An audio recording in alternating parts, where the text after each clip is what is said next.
ہم نے ہمارے حساب سے کام کو بانٹ دیا ہے۔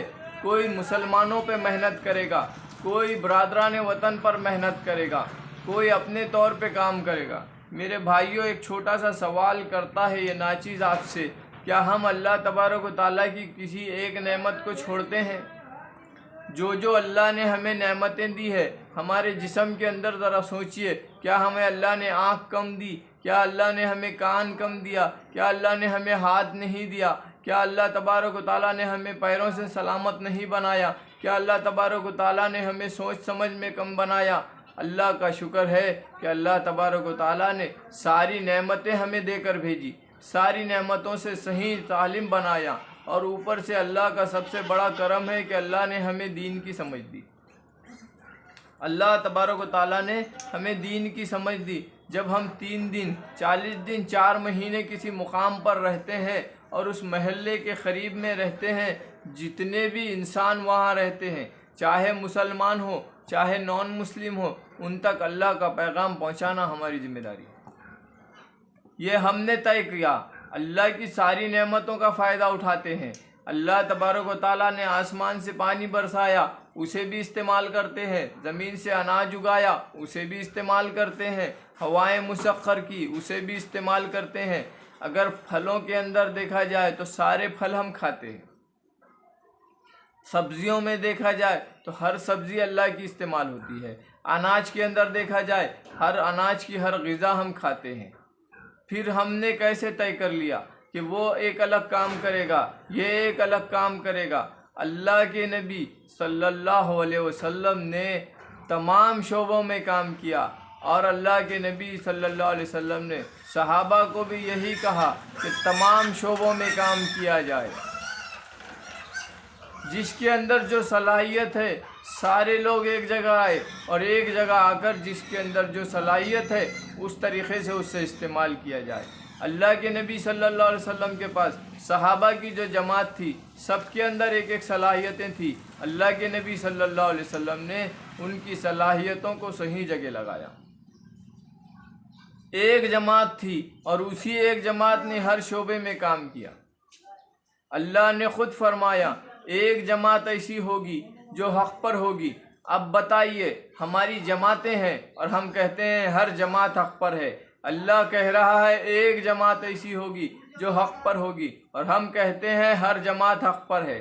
تو یہ کیا بات واضح ہے؟ ہماری دلیل ہمارے پاس کیا ہے کہ ہر آدمی حق پر ہے۔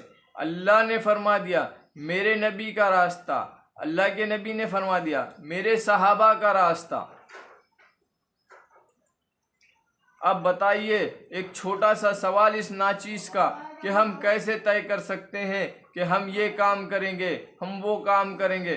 بتائیے، اگر کوئی آدمی برادران وطن میں کام کرتا ہے اور اس کے بازو سے مسلمان گزرتا ہے جو نماز نہیں پڑھتا ہے، اس کا بھی یہ فرض ہے کہ وہ بے نمازی کو نماز کی دعوت دے۔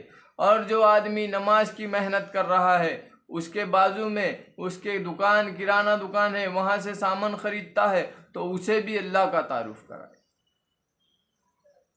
اگر ہم وہاں پر ایک بے نمازی کو دعوت نہیں دیتے ہیں تو یہ کام ہمارا قرآن کے خلاف ہے۔ اور ہم اگر برادران وطن کو دعوت نہیں دیتے ہیں، اللہ کا تعارف نہیں کراتے ہیں، رسالت نہیں بتاتے ہیں، آخرت کا تصور نہیں کراتے ہیں، جنت جہنم کا تذکرہ نہیں کرتے ہیں، تو یہ بھی کام قرآن کے خلاف ہے۔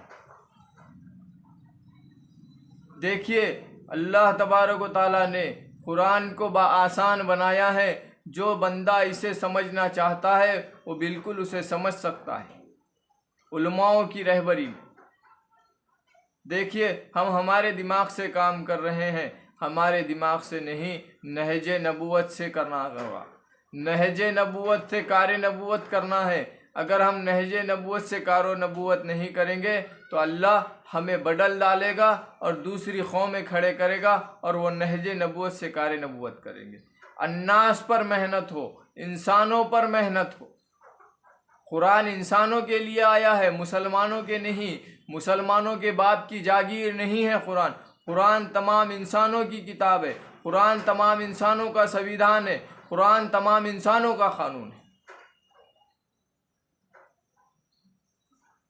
ہر انسان چاہتا ہے کہ میں کسی کا بھلا کروں، میں کسی کو بھلائی کا بات بتاؤں۔ سب سے بڑی بھلائی ہے اللہ کے بندوں کو اللہ کی طرف بلانا، اللہ کے بچھڑے ہوئے بندوں کا تعارف اللہ سے کرا کر اللہ سے جوڑنا، یہ سب سے بڑی بھلائی ہے۔ ایک یہ چھوٹی سی ناچیز کی گزارش ہے مسلمانوں سے، تمام لوگوں سے کہ تمام شعبوں میں محنت کریں، علماء کو اپنا امیر بنائے، علماء کو اپنا رہبر بنائے اور علماء کی رہبری میں کام کرے، علماء کے رہبر بننے کی کوشش نہ کرے،